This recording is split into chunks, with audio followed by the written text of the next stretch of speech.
en anglais, en français, qui pourraient régler leur temps, parce que le soutien scolaire est très cher, et les parents n'ont pas forcément la possibilité de financer. Et ce projet-là permet d'essayer en tout cas au mieux de ramener les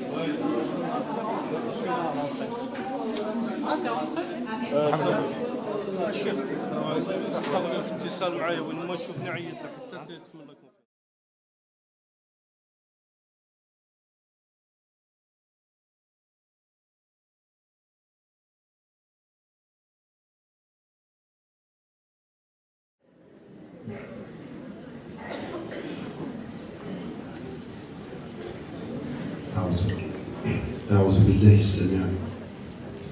أعوذ بالله السميع العليم من الشيطان الرجيم. بسم الله الرحمن الرحيم، والصلاة والسلام على أشرف المرسلين سيدنا محمد وعلى آله وصحبه أجمعين. ونعوذ بالله من شرور أنفسنا ومن سيئات أعمالنا، من يهد الله فهو المهتد ومن يضلل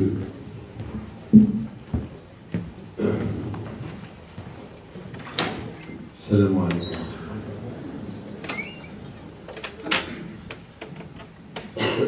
Je suis désolé, j'ai un problème de voix et un peu de maladie.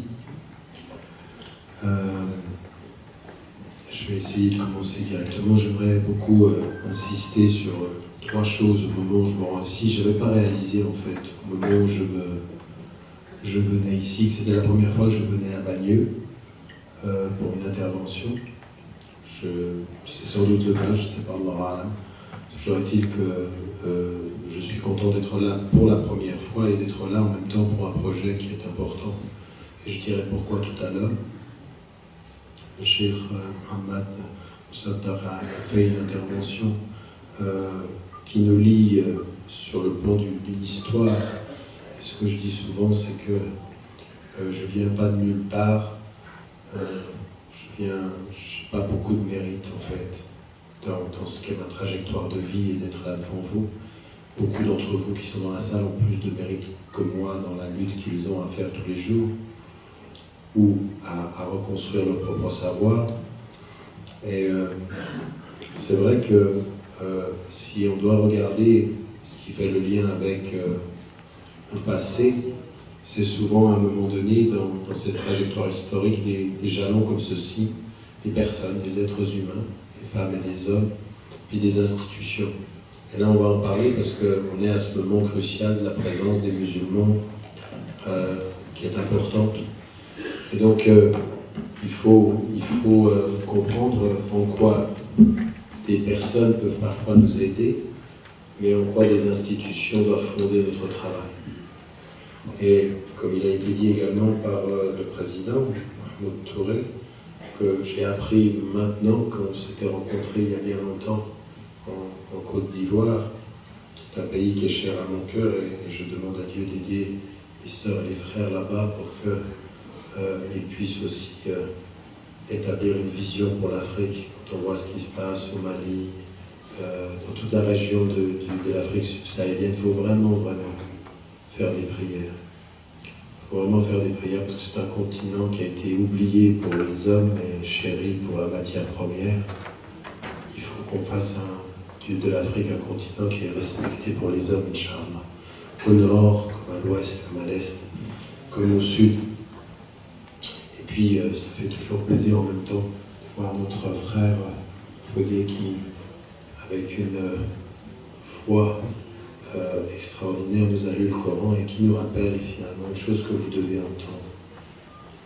Une chose que vous devez entendre parce que moi ça me fait plaisir de venir et de voir que ceux qui sont dans l'institution, ceux qui mènent ce travail, viennent de différents horizons. De l'Afrique du Nord à l'origine, de l'Afrique de l'Ouest, et qui finalement sont là et montrent leurs compétences.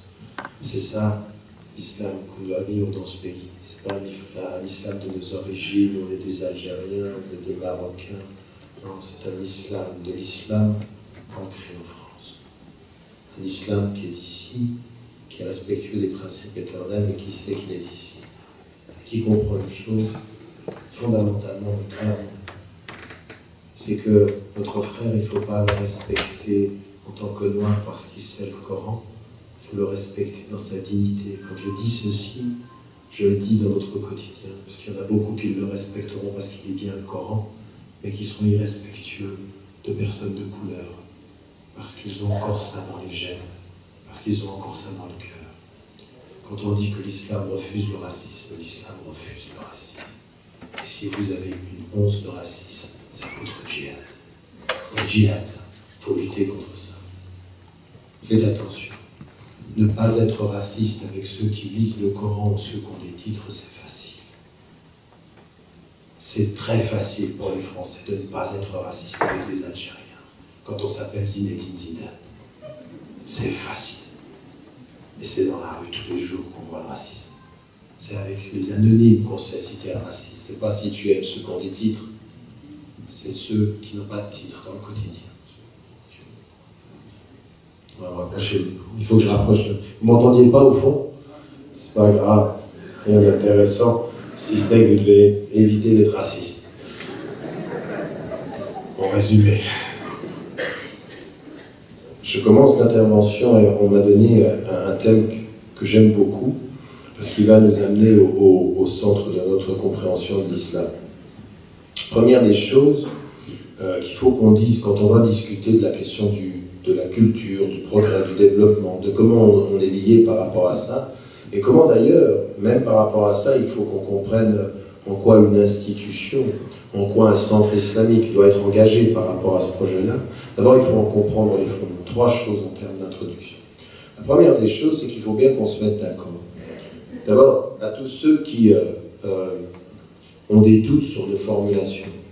Aujourd'hui, on est en France, si vous parlez français, il faut parler français du mieux que vous pouvez, mais même si vous ne parlez pas français pour vous de façon excellente, et on a tous à progresser, on peut tous toujours mieux parler, au moins les termes que l'on utilise, il faut qu'on soit d'accord sur la définition.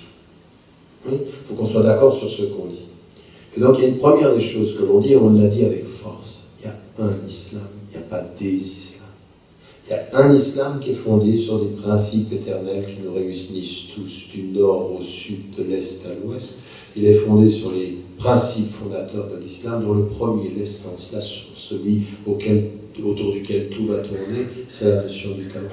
La ilaha illallah. La ilaha illallah, c'est pas un slogan. La ilaha illallah, c'est une lumière, c'est un principe, c'est le centre.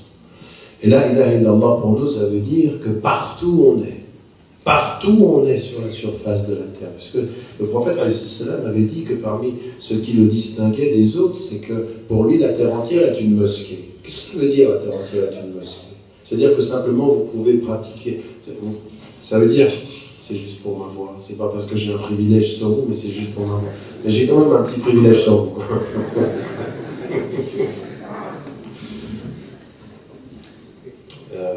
C'est pas simplement qu'on peut prier partout. Parce qu'on dit la terre entière est une mosquée, non, c'est pas simplement on peut prier partout quand on dit cela. C'est pas comme ça qu'il faut le prendre. C'est que partout où je vais, et je peux dire la ilaha illallah, je suis chez moi. C'est-à-dire cette terre appartient au Créateur suprême. Et je suis chez moi au sens où j'ai un droit naturel à pouvoir être là. Après, il faut respecter les lois. Après, on est bien d'accord parce que la terre est comme ça. Mais je suis dans un endroit qui n'est pas hostile. Rien. Partout sur la terre où je peux dire la ilaha illallah, je ne suis pas dans un environnement hostile.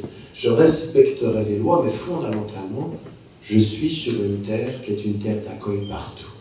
Si maintenant les êtres humains en font des terres d'exclusivité où on ne vous reçoit mal, ça c'est ce que les hommes font.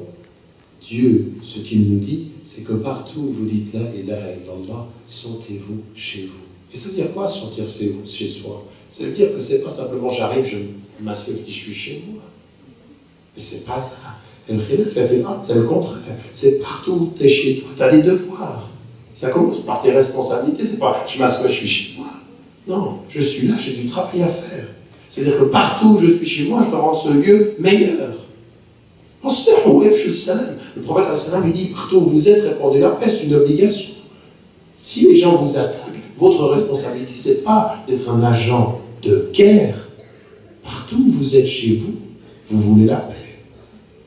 La première chose que vous faites quand vous rentrez à la maison, quand vous dites salam alaikum, même s'il n'y a personne, vous dites salam alaikum, c'est quoi? Paix soit sur vous, vous cherchez la paix à la maison. Vous ne cherchez pas la guerre. Vous êtes en France, vous dites la ilaha illallah, ce que vous voulez en France, c'est la paix. C'est pas la guerre. Qu'on vous attaque parce que certains vous veulent la guerre, eh bien répondez-leur par le sourire. Le même mot, salam, la paix. J'ai un devoir de paix.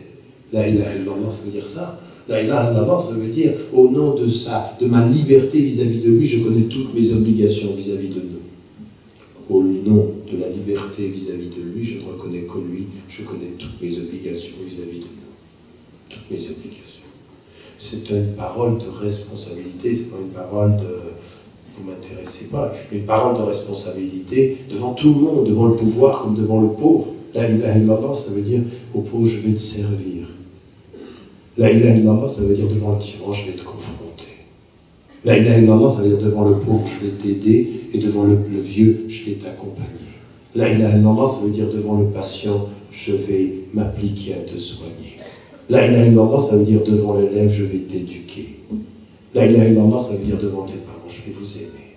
La ilaha illallah, ça veut dire devant tes enfants, je vais t'éduquer et te donner ta liberté pour que tu connaisses tes responsabilités. La ilaha illallah, c'est une parole qui a tout ça. C'est ça, il y a un islam. La ilaha illallah, on est la lumière avec sa responsabilité. Et puis, en même temps, il y a des usul, il y a des fondements. Et ces fondements, on les connaît. Partout où vous allez, les 6 piliers de la foi sont les mêmes. Partout où vous allez, les 5 piliers de la pratique sont les mêmes. Partout où vous allez, et l'ihsan, qui est le degré supérieur du rapport avec Dieu, c'est la même chose. Que tu adores Dieu comme si tu le voyais. C'est vrai à Bagneux, comme c'est vrai au Caire, comme c'est vrai à Abidjan, et comme c'est vrai partout sur la terre, et comme c'est vrai à la Mecque. Il y a des lieux où on le sent plus qu'il est avec nous. Et ça, c'est pas parce qu'il n'est pas avec nous, c'est que nous, on le sent plus. La Mecque, c'est pas qu'il est plus à la Mecque qu'ici. Alors, on est autant à Bagneux qu'à la Mecque, n'est-ce pas? À moins que vous ayez un sens de la géographie qui met Dieu quelque part. Non. Mais c'est pas comment lui, il est avec vous. Alors, le prophète il dit que Dieu est avec vous à la façon dont vous pensez être avec lui. Et si vous savez qu'il est avec vous ici, eh bien, il est avec vous partout. C'est tellement vrai que la parole du Coran, elle vous le dit. Vous êtes avec lui, et il est avec vous dans la mesure où vous êtes avec votre cœur. Et sachez que la connaissance de Dieu, c'est entre l'homme et son cœur. Si vous n'allez pas aller loin. Il est plus près que la veine jugulaire, il est tout près. C'est-à-dire quoi, il est tout près? Physiquement, non. Ça ne veut pas dire qu'il est prêt physiquement. Ça veut dire va pas loin pour le chercher. Vous avez compris? C'est-à-dire qu'il ne faut pas aller loin. Il faut revenir à soi. Et il est tout près, ça veut dire ça. Ce n'est pas une question de géographie, c'est une question de densité spirituelle. Et donc les principes, on les connaît, il y a un islam. Mais maintenant, dès le départ, dès le début de l'islam, on s'est aperçu que l'islam vient toujours à un lieu donné. Mais ça, tous les savants sont d'accord. Le Coran, le Karim, il a été révélé sur 23 années dans un lieu particulier d'abord, pour 13 ans, et dans un second lieu, pour 10 ans. C'est 2 lieux. Et ce qui est important, c'est que tout de suite, les savants, quand ils ont lu le Coran, quand ils ont commencé à comprendre ceci, quand Suyuti fit dans son livre, le Coran, il met en évidence la classification. La classification, on comprend qu'il y a une classification des versets. Mais pourquoi est-ce c'était important d'avoir la classification des versets? Pour 3 ou 4 raisons. Les 2 premières, quelles sont-elles? D'abord pour une chronologie, parce que Allah a parlé aux gens dans l'histoire, c'est-à-dire qu'il faut connaître la temporalité, les choses ont évolué.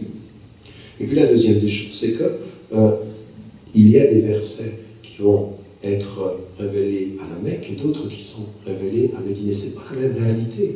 Ce n'est pas la même réalité politique, ce n'est pas la même réalité sociale, ce n'est pas la même réalité collective. Et donc, on doit connaître ceci. Mais ça veut dire quoi aussi? C'est même pas la même réalité culturelle.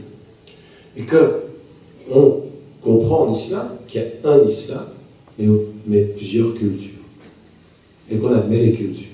Et que le prophète va admettre la différence des cultures très vite entre ceux de la Mecque et ceux de Médine. Et que quand on va se déplacer, on admet les cultures. Il y a un islam, mais plusieurs cultures. Alors moi, à des moments donnés, au moment où je parlais il y a quelques années, je disais aux frères, mais moi j'ai aucun problème de parler d'islam français. C'est de quoi tu parles? Il y a un seul islam, oui. Un islam du point de vue des principes, français du point de vue de la culture. Quel est le problème? Après, il faut définir ce qu'on dit, parce que pour certains, l'islam français, il est tellement français dans leur tête qu'il n'y a plus d'islam du tout. C'est un islam sans islam. C'est quelqu'un qui dit pendant le ramadan, tu jeûnes, la pratique, ça devient... Non, on n'est pas en train de parler de ça.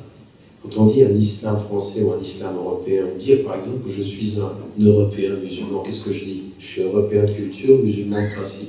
Mais attention, un islam clair sur les principes, clair sur... Je ne vais pas commencer à changer les choses. Et on commence à être dans l'erreur quand on fait de quelque chose qui est halal, quelque chose qui est haram, quelque chose de haram, quelque chose de halal. Nous, on ne veut pas de ça. Et les principes sont clairs.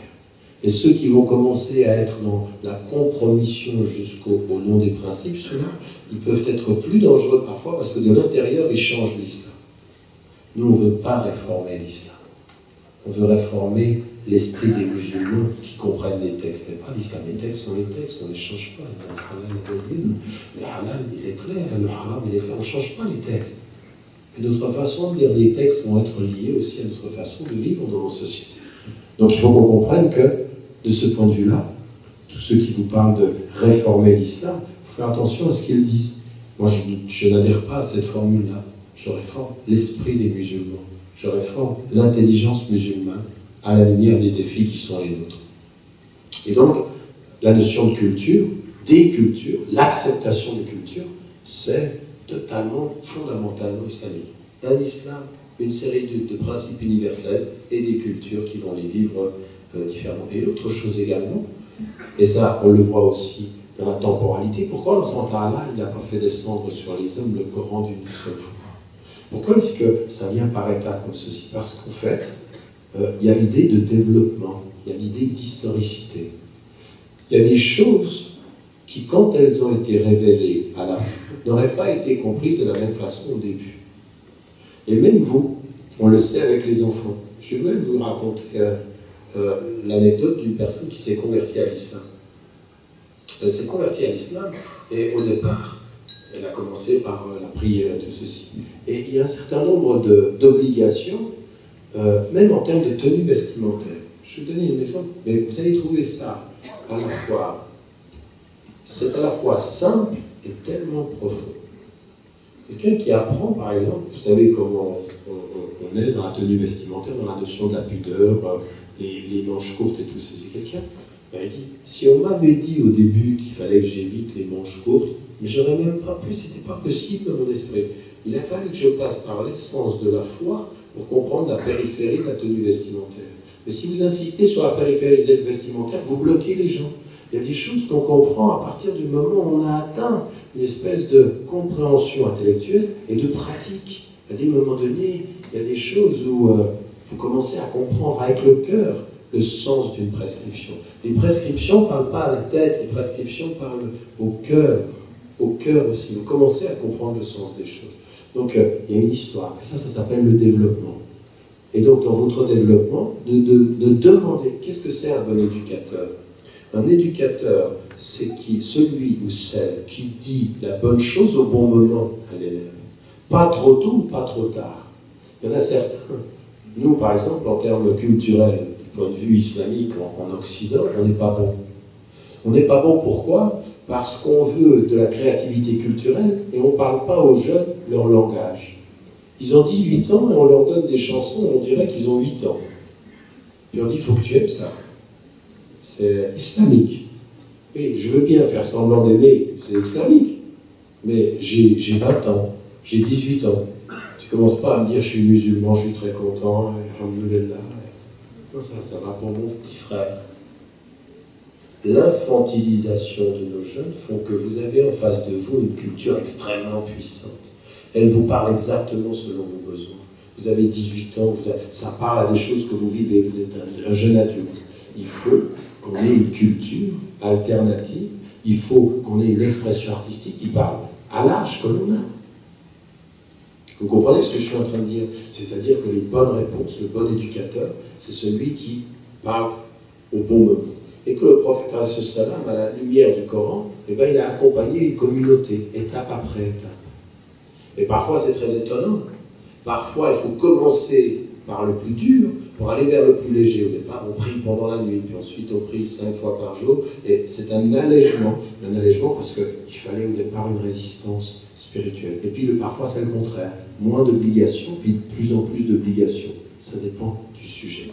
Et puis, il ne faut pas être trop en avance. Je me souviens de quelqu'un avec lequel je travaillais à la Ligue de l'enseignement, qui me disait un jour, au moment où je parlais, il vient vers moi, il me sourit, et il me dit une chose très vraie. Mais c'est vrai aussi dans le développement intellectuel. Il dit, tu sais, Tariq, on a tort quand on a raison trop tôt. Eh oui. Si vous dites une vérité que personne ne comprend, ouais, ou si vous dites quelque chose et que personne ne comprend, si vous avez raison trop tôt, qu'il n'y a personne qui vous comprend, vous avez tort. Il faut savoir dire avoir raison autant à la mesure où les gens peuvent vous comprendre. C'est-à-dire qu'il faut accompagner les gens à comprendre ce que vous dites. Mais si vous avez raison tout seul, et que vous ne le dites pas, ou que vous ne savez pas le dire, ben on va tous tomber. Ou après, il y en a qui font comme ça, ils ont eu raison avant, puis quand il y a eu la catastrophe, ils disent, je vous l'avais dit. Ben merci, ça ne sert à rien. Tu nous l'avais dit, on est quand même tous tombés. Vous voyez ce que je veux dire? Donc il faut, quand tu as raison, il faut trouver les moyens d'exprimer le fait d'avoir raison. Bref, du point de vue du développement, ceci sont des choses qui sont importantes et qu'il faut qu'on aborde aussi de cette façon-là dans la question du développement. Donc, moi, ce qui m'intéresse par rapport à ça, c'était de reprendre les 3 termes et d'avancer. Nous, ce qui est important pour nous, au niveau de la culture et au niveau du développement, c'est que on accepte les cultures, on est très porté sur la dimension culturelle et très porté sur la question du développement. C'est tellement vrai même que le prophète, même par rapport au texte, regardez ce qu'il dit par rapport au texte, ce qu'il est en train de dire. Allah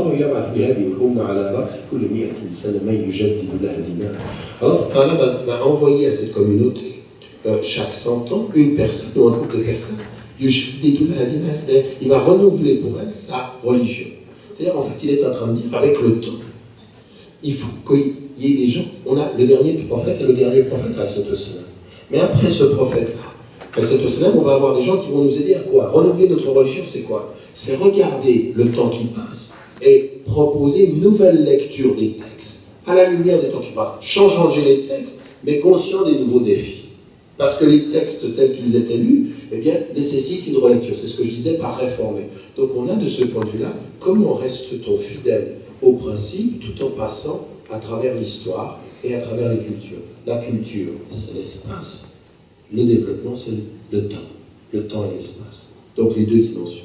Et donc ce que nous, on doit garder fondamentalement, et qui est important pour nous en tant que musulmans, c'est que quand on dit le tawhid, on dit que la première des choses que l'on veut garder, dans quelque culture que ce soit, dans quelque moment historique que ce soit, mais la première des choses qu'on veut garder, c'est notre spiritualité.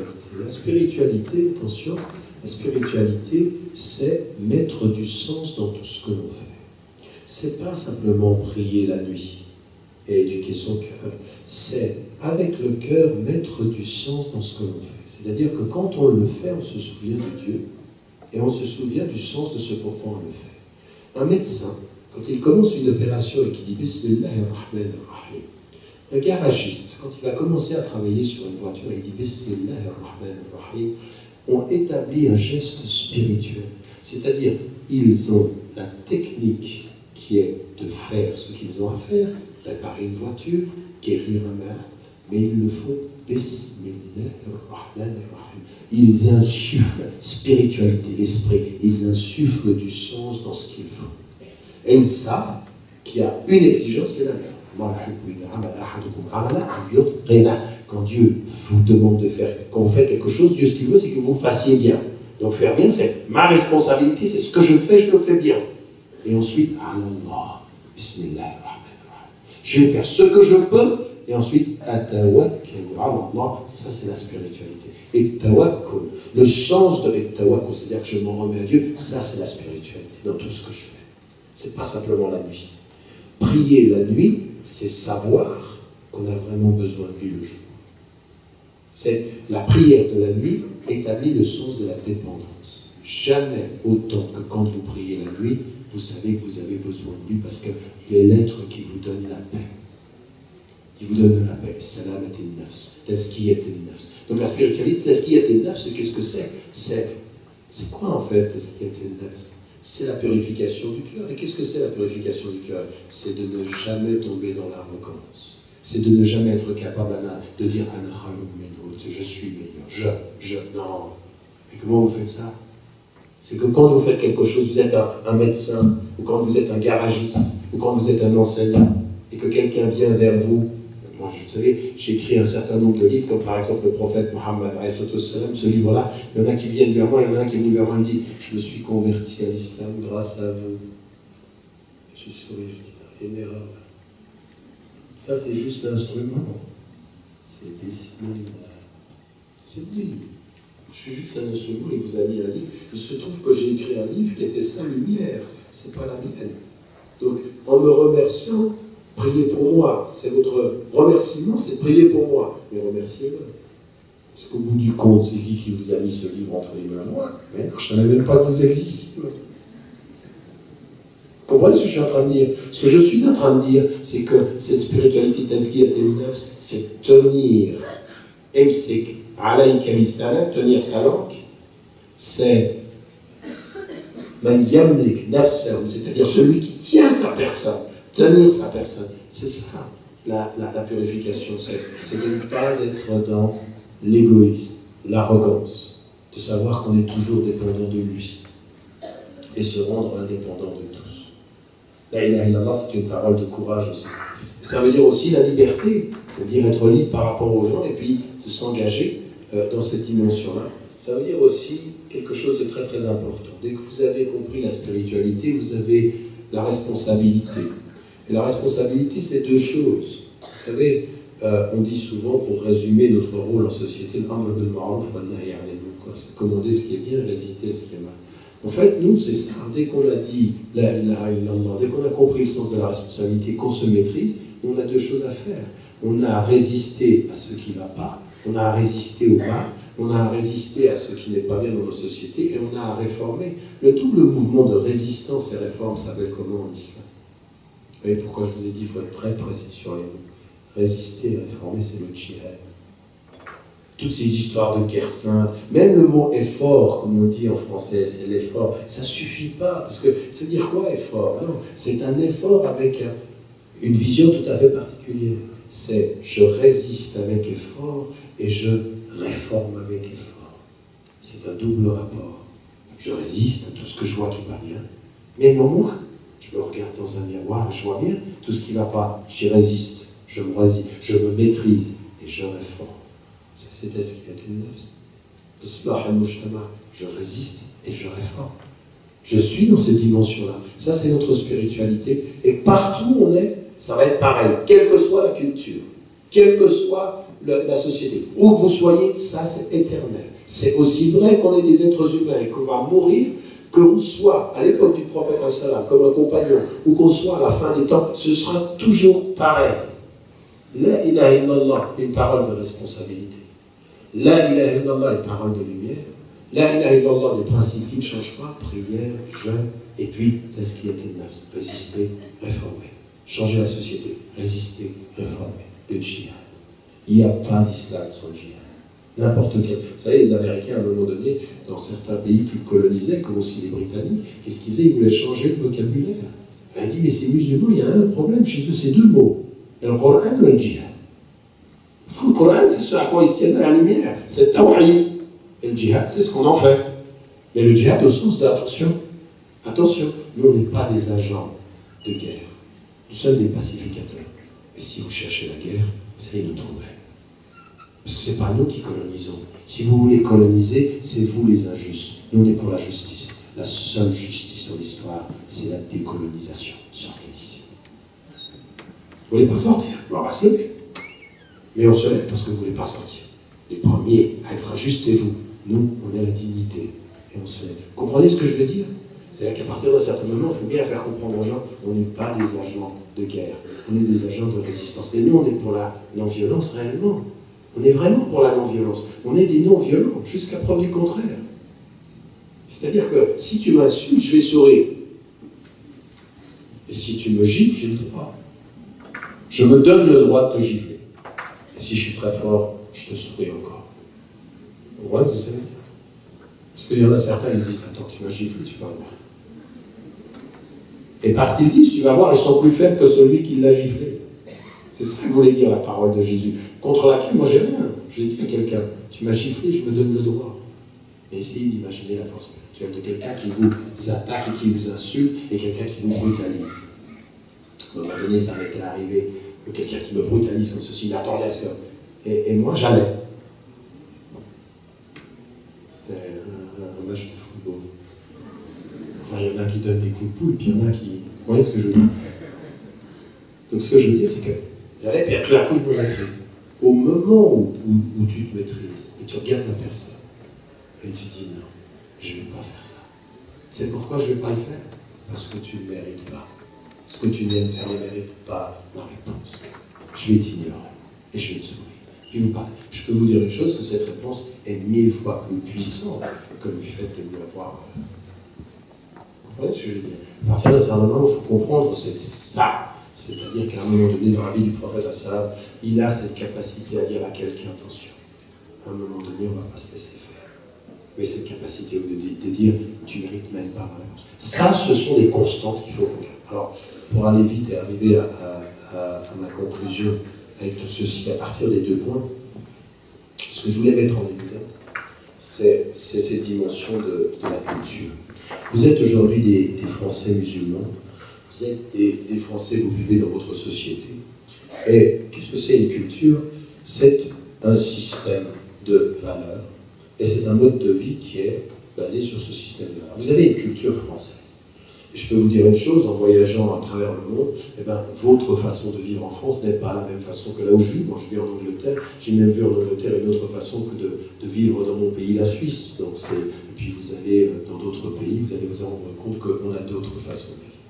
Donc on a un mode de vie et on a des mêmes... Alors on a des principes, un système de valeurs, parfois sont les mêmes. Partout où vous allez dans les familles musulmanes, vous allez voir des choses qui sont identiques. On se retrouve. La première fois que je suis allé en Côte d'Ivoire, les frères ils vous disent « mon frère », et vous savez pourquoi ils vous disent « vous sentez qu'on a des principes fondateurs les mêmes ». Car après vous avez des cultures, ce sont des façons de vivre qui sont différentes, on a des façons de vivre qui sont différentes. Et ça on se respecte, et ça c'est la richesse. Mais cette différence de culture, elle est importante parce que qu'est-ce qu'elle va produire? Elle va produire 2 choses qu'il faut vraiment comprendre. C'est-à-dire que 3 choses. La première, c'est que la culture, on peut la baser sur des principes, elle va produire un goût particulier. Le goût, c'est-à-dire des choses qu'on peut aimer. Et pas simplement des goûts, parce que les goûts culinaires, ça peut changer. Vous savez que beaucoup de gens, maintenant, avec le tagine et le couscous, etc., ça change. La première nourriture en Angleterre, c'est le curry. Ça vient du Pakistan, c'est la première. Bon, il faut dire que les Anglais ne sont pas forcément bons en cuisine, mais ça a changé, on peut changer. Mais ça donne un goût particulier, une façon de voir les choses. Ça, c'est la culture. Et vous n'êtes pas pareil. Et ça se change comment? Ça peut se changer par des pressions médiatiques, ça peut se changer par une évolution historique, ça peut se changer par plein de choses. Le goût change, mais c'est toujours un goût national. Deuxième des choses qui est aussi importante dans le mode de vie, c'est qu'au-delà du goût, c'est vraiment important de l'entendre. C'est, avec la langue, le sens de l'humour. C'est-à-dire que vous avez un sens de l'humour qui vient souvent de votre pays, de l'intérieur. Mais c'est quoi le sens de l'humour? C'est pas uniquement la langue, c'est beaucoup plus profond que ça. Vous souriez d'une situation avec une dimension culturelle qui est très très profonde. À tel point qu'à des moments donnés, vous connaissez la langue d'un pays, mais vous ne riez pas avec les gens. Vous ne souriez pas avec eux. Et moi, ça m'arrive. Je veux dire, ça fait longtemps que je vis en Angleterre. À des moments donnés, je ne capte pas. Pourquoi ils rigolent? Et ils rigolent, c'est très profond.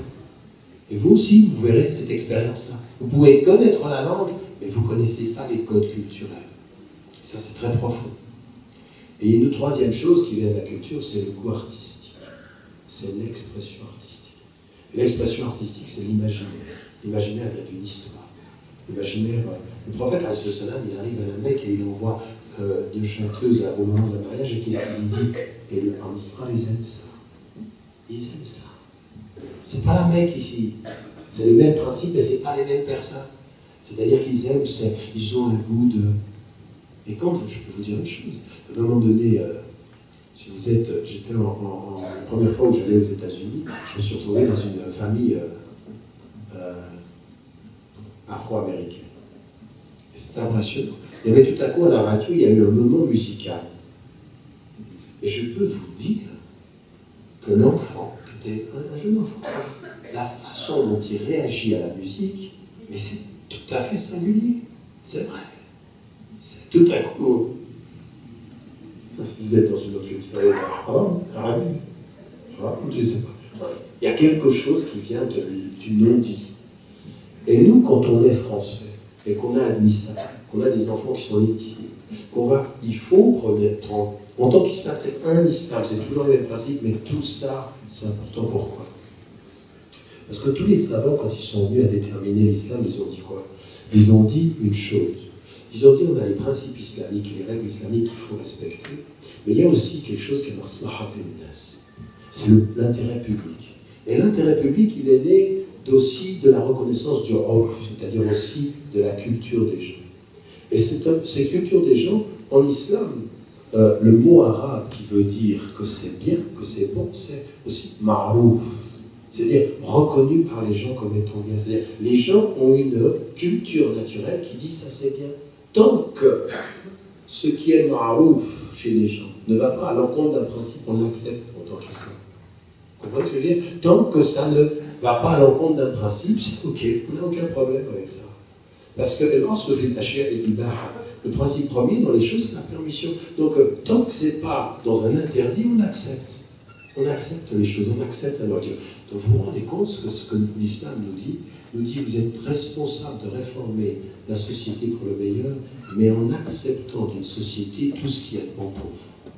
Et tout ce qui est bon pour vous, ce n'est pas uniquement l'apparent halal, c'est tout ce qui donne du bien-être aux gens.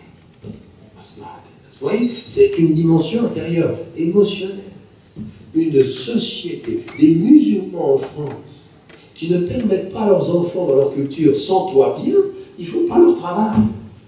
C'est pas simplement suis le halal et respecte la loi, tout ça c'est bien, mais je veux me sentir bien. Moi, le deuxième livre que m'a donné ma mère, je veux dire, ma mère, elle a été éduquée en Égypte par un grand-père qui s'est fait assassiner, elle avait 16 ans. Elle avait 16 ans. Elle est partie, elle avait 19 ans du pays, elle s'est retrouvée en Suisse. Elle n'avait jamais vécu en Suisse. Elle ne connaissait même pas le français. Bien, elle parle le français, mais elle ne connaissait pas. Ils étaient partis en Égypte, on parle la deuxième langue, c'est l'anglais. Ils pensaient partir dans un pays anglophone, on leur a dit, allez à Genève, c'est à côté des Nations Unies, là vous allez devoir résister au tyran Nasser. Parce que vous serez directement. C'est pour ça qu'on a atterri à Genève. Certains pensaient que c'était pour les banques, c'est pour les Nations Unies. On n'a pas bénéficié des banques ni des États-Unis au bout du compte. Parce que mon père est mort, endetté et seul. Donc, de ce point de vue, on se retrouve. Et qu'est-ce qu'elle fait? Au moment où j'ai mon père, quand j'étais jeune, il me donne un Coran et il me dit ne passe pas à la deuxième page avant d'avoir compris la page que tu lis. Il m'a enseigné quelque chose qui était lis le Coran et comprends ce que tu lis. C'est-à-dire, ne fais pas du Coran un livre que tu lis sans cœur et sans intelligence, mais arrête-toi, chaque page réfléchis. Et ma mère, qu'est-ce qu'elle fait un jour? Elle vient vers moi, au moment où je commençais à avoir l'âge de raison, elle m'a donné un livre de poésie. Un livre de poésie en langue française. Elle-même, elle ne savait pas. Moi, je suis le plus jeune, donc elle savait un peu ce que c'était que la poésie, mais elle ne savait pas, elle n'avait pas le goût francophone de la littérature française. Mais elle savait que c'était important. Qu'est-ce qu'elle m'envoie comme message? Apprends, sens-toi bien avec ta langue. Le français, c'est toi. Tu n'es pas obligé, pour être un bon musulman, d'être mal avec la langue française. Et elle me disait, des fois, elle avait même appris de mes frères certains vers de poètes qu'elle savait par cœur, et certaines chansons. Je n'ai pas été éduqué dans un islam de sinistré. Chaque fois qu'il y a quelque chose qui vient dire, attention, haram. Mais non. C'est bon que tu te sens bien, c'est pas contre le haram. Halal. C'est bon, tu te sens bien. C'est pas haram, c'est halal. Nous, c'est le contraire. Haram, peut-être que ce sera halal un jour. Ça, c'est l'islam des sinistrés, c'est pas un islam de là. C'est pas un islam. Vous voyez, ça, c'est la culture. C'est comme ça qu'on agit avec la culture. Et il faut travailler de ce point de vue-là, à comprendre comment le prophète, était par rapport à ça. Et vous savez, dans la dimension culturelle aussi, il y a tout ce que vous donnez, c'est pas uniquement ce que vous recevez. Parce que pour être bien, c'est pas uniquement ce que je reçois. C'est aussi ce que j'exprime, c'est aussi la créativité. Pour être bien, il y a ce que je reçois. De la culture, je suis bien avec la culture. Et ce que je produis. C'est-à-dire, on est toujours bien dans la production. Si vous revenez à la sourate al-Rahman,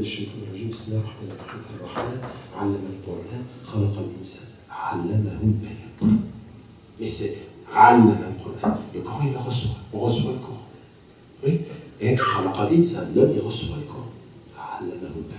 L'expression. Pourquoi? Parce que recevoir le Coran, c'est pas suffisant. Pour être bien avec le Coran, il faut pouvoir exprimer. Pour être bien avec une culture, il faut exprimer. Il faut avoir de la créativité. Il faut se sentir bien. Vous devez être des agents multiplicateurs de culture française dans le bien. Quand il y a des gens qui font du sens de l'humour, parce que vous êtes connus pour ça en France, le sens de l'humour en dessous de la ceinture. Et ça, c'est pas bien. Mais le sens de l'humour au-dessus de la ceinture qui l'élève, yallah. Vous n'êtes pas obligé en France, pour être reconnu, de faire de l'humour comme on fait de l'humour sur la sexualité. Mais non, ça c'est vulgaire. Et le sens de l'humour qui élève. Qui vous a dit que rire et sourire en islam c'était interdit? Qui vous a dit de se sentir bien c'était interdit? Et tout ça, c'est le contraire. C'est nécessaire. Si je veux être un Français musulman et vivre mon islam bien dans ce pays, il faut que je me sente bien, que je reçoive et que je donne. Parce que ce que je donne me donne de la valeur, ce que je reçois me donne de la dignité. Je suis entre la dignité de celui qui reçoit et la valeur de celui qui donne. Voilà, c'est ça, être dans une culture. Et donc nous, de ce point de vue-là, il ne faut pas que ce soit de l'amateurisme, il faut qu'on ait après... C'est pour ça que c'est important, le centre islamique. C'est une institution qui doit transformer tout ce que je vous dis en vision. Et en vision qui dépasse les hommes qui vont la précéder. Parce que notre cheikh, notre président, notre cheikh, en fait, qui lit le Coran, et votre frère, on va tous disparaître. Et la bonne nouvelle, c'est que vous tous, vous allez disparaître. Je veux dire, dans 100 ans, il n'y a plus de... Vous n'êtes plus là. Donc, le but, c'est que vous pensez à vous, vous pensez à des institutions qui vous dépassent. Est-ce que vous êtes là si vous êtes là au service d'un message, il faut créer des institutions qui portent le message au-delà de vous. Pas vous. Vous êtes là. Je veux dire, c'est pas important. C'est pas important. Au bout du compte, vous êtes accessoire au message.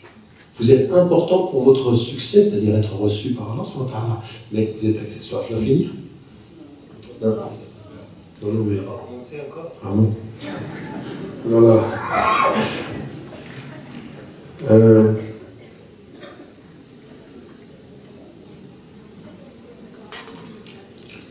Et donc, voilà. Deux derniers points que je voulais mettre en évidence par rapport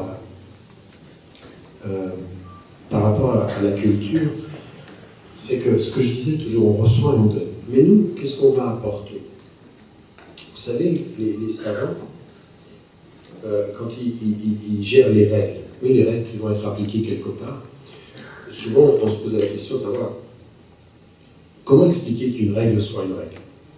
Alors on dit, bon, il y a al-'alla, c'est-à-dire la raison d'être d'une règle, qui a été aussi utilisée ou traduite par al-hikma, c'est-à-dire la sagesse qu'il y a derrière une règle. Pourquoi Allah nous demande ça?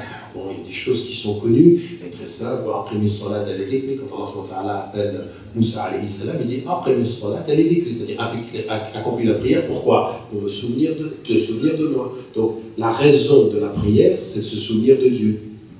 Et puis il y en a d'autres, on ne sait pas. On ne sait pas pourquoi. Pourquoi vous priez 5 fois par jour et pas 7?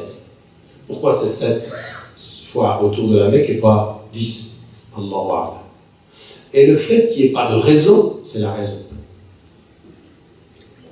Il y a une raison dans le fait qu'il n'y ait pas de raison. C'est-à-dire qu'il n'y a pas de raison.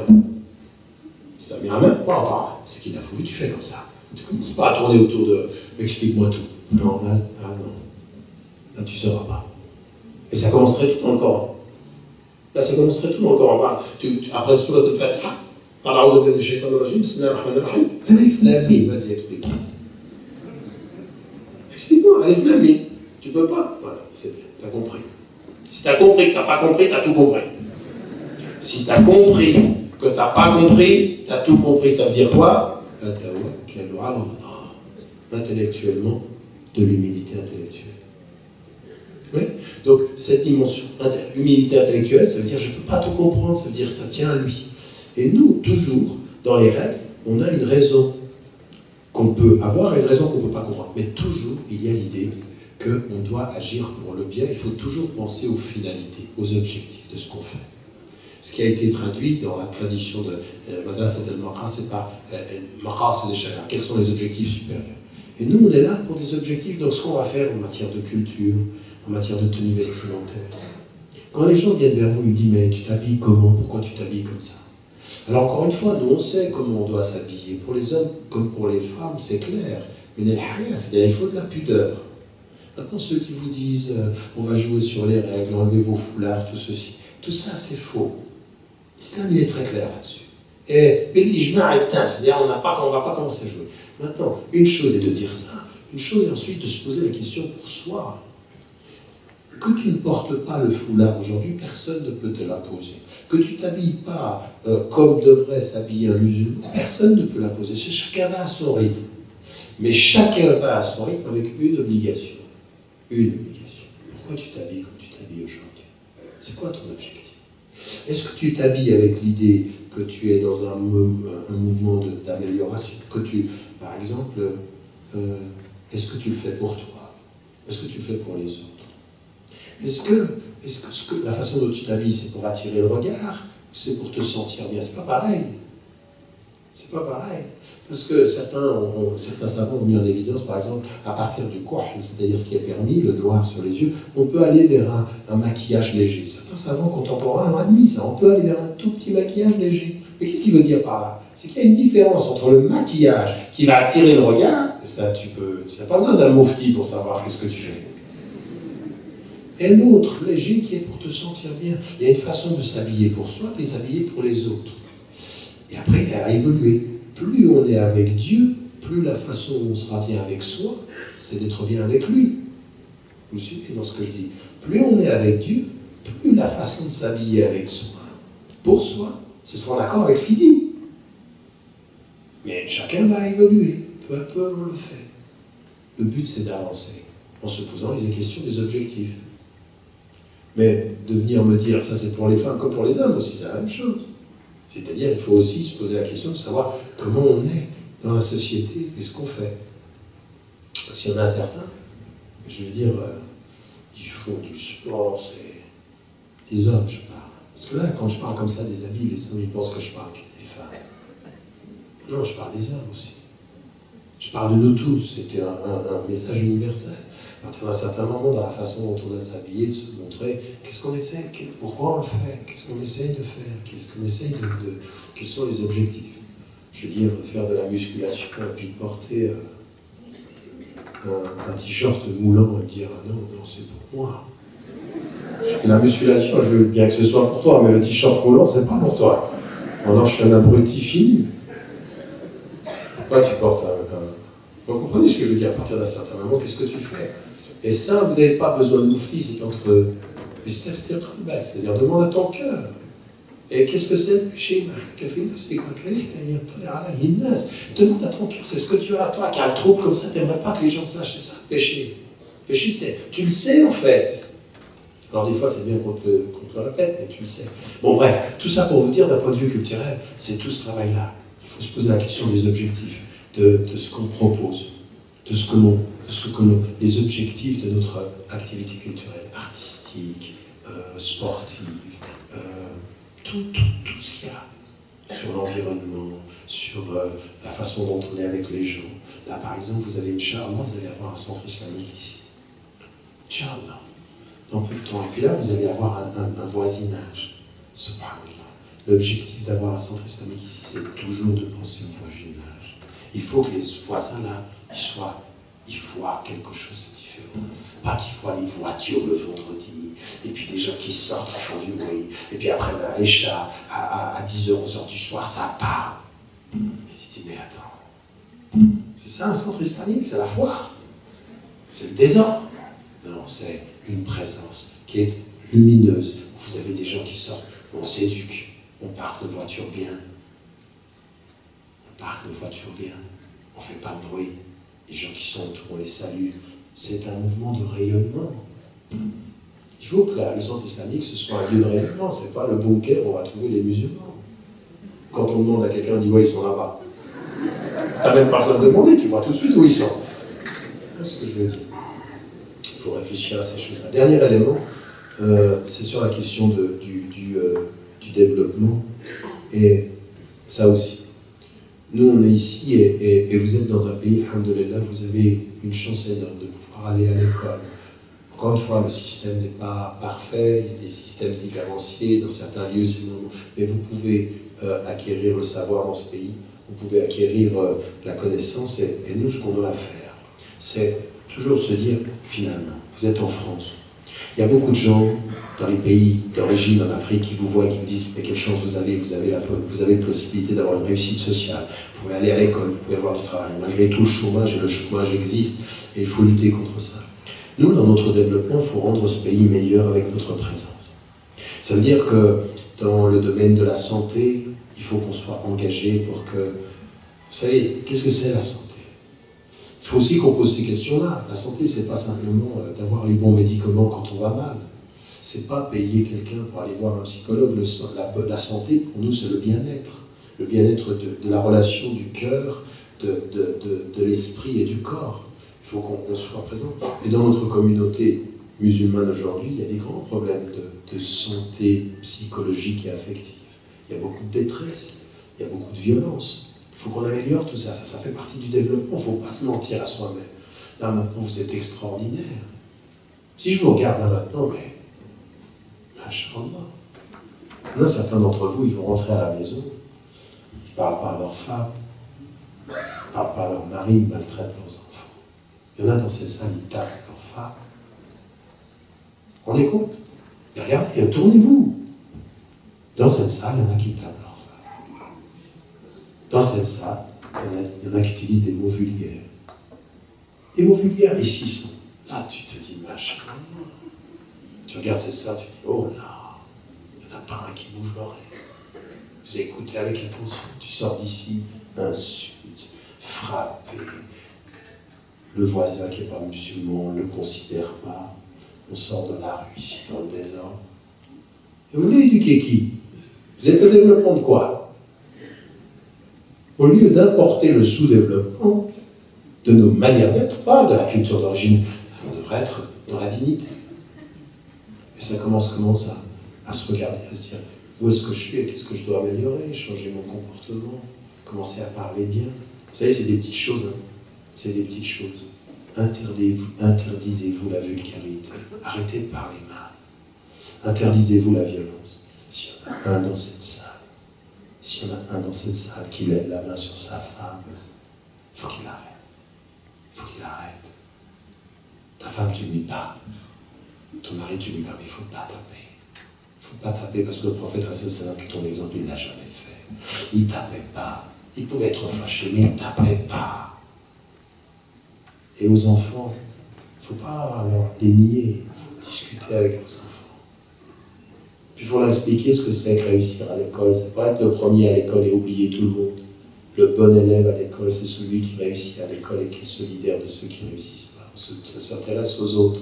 Notre religion, c'est une religion de service. Le meilleur d'entre vous est celui qui est le plus utile aux hommes. Et le prophète, c'est ça, aux hommes. Ça, c'est notre développement. Et pour nous développer, il faut regarder en face les choses qui doivent être améliorées. Je termine en disant, vous voyez tout ça c'est beau. Et au bout du compte, moi ça fait 25 ans que je travaille à venir faire des conférences. Je parle comme ça.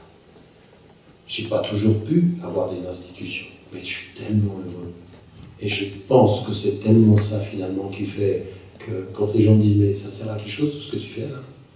de te balader à gauche à droite, ça sert à quelque chose. Mais oui, Parce qu'au bout du compte, si je regarde sur l'histoire de la Côte d'Ivoire, on avait été à l'inauguration d'une mosquée, à tous ces pays d'Afrique.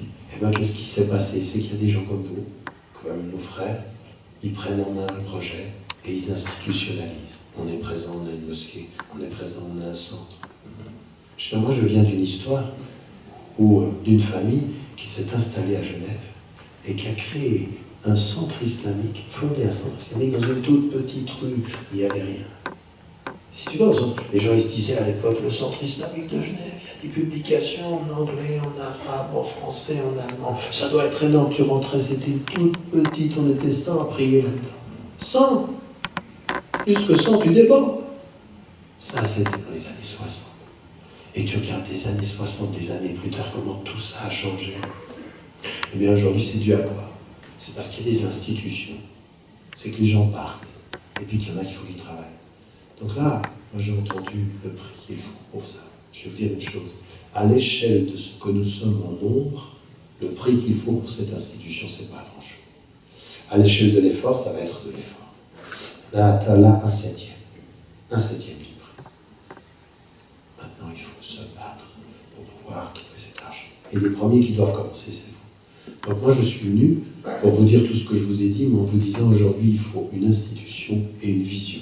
Et la vision, elle vient de l'institution, et il faut que vous fassiez ce que... Alors beaucoup d'entre vous ont déjà beaucoup fait, il faut faire ici à Bagneux, il faut faire dans la région, il faut faire en France, mais il faut y arriver, et que, Inch'Allah, quand le centre islamique... Enfin, moi, je fais une promesse devant Dieu.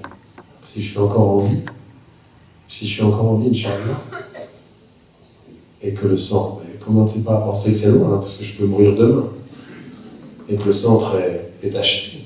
Et bien je viendrai, Inch'Allah, faire en sorte de pouvoir vous y retrouver à ce centre-là, au service des frères, en espérant que vous preniez le temps qu'il faut et que vous soyez engagés. Que Dieu vous aide, Inch'Allah, et faites des doigts.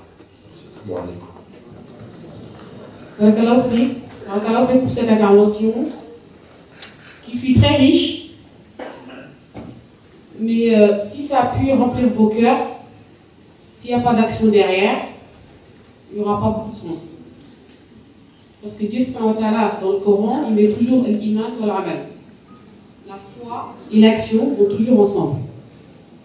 Je voulais partager une petite anecdote, enfin une formation que j'ai eue moi à l'USH, d'un formateur qui était venu en plus d'Arabie Saoudite, qui forme des entreprises ici, des personnes d'entreprises non musulmanes d'ailleurs. Et c'était à l'époque d'une des crises où Gaza a été bombardée. Pendant qu'il nous faisait la formation, c'était la gestion du temps et les priorités. Et lui, pendant cette crise-là, où les musulmans en général sont très très motivés, était en train de nous dire que 10% seulement des dons des musulmans doivent aller à l'humanitaire. Je ne sais pas si vous imaginez, quand Gaza s'est bombardé, les musulmans, ils sont généreux. Là, ils se lèvent. Et celui-là, ce formateur-là, qui était un Saoudien, musulman, nous expliquait que 10% de nos dons doivent aller à l'humanitaire. Aujourd'hui, je vois, quand une mosquée fait une collecte, il y a une certaine générosité. Il y a des messages qui passent, des SMS, mails et tout. Telle sœur va divorcer, a besoin l'argent, on a des assistantes sociales, il y a des structures qui sont faites ici pour ça, et on perd énormément de temps et d'énergie sur des choses en fait où il y a des institutions qui gèrent ça. Donc 10% dans l'humanitaire, ça veut dire quoi? Il disait 90% des dons des musulmans doivent aller dans des projets pour l'autonomie des musulmans. L'autonomie, la quête de science, toutes ces choses-là. Et à l'époque, je me disais, il a osé dire ça, pendant qu'on est en pleine crise de Gaza. Mais cette parole est restée tout le temps dans ma tête. Et je me suis dit, finalement, c'est plein de sens. Parce que le prophète alayhi salam, un jour, je me souviens aussi d'une histoire qu'on nous a racontée, qu'un compagnon est venu me voir en lui disant, chez moi, je n'ai rien à manger. J'ai ma femme, mes enfants, il n'y a rien. Il lui dit, il y a quoi? Il y a quand même quelque chose. Il lui a dit, il y a quelque chose qu'on appelle en arabe ina, c'est-à-dire un petit bocal avec lequel on se lave, on fait nos ablutions. Et le fellage là, sur lequel on se couche. Il lui dit, bah, amène le ina, parce que bon, fellage, il fallait le laisser pour dormir. Quand il lui a ramené ça, le prophète en direct a fait une vente aux enchères, aux compagnons. Il leur a dit qui peut payer un dinar. Il y en a qui ont levé la main. Est-ce que quelqu'un peut donner 2?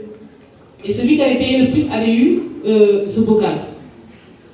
Et ensuite, il prend l'argent, il demande à son compagnon d'aller acheter une hache avec et un bout de bois pour pouvoir aller faire le bois et aller vendre.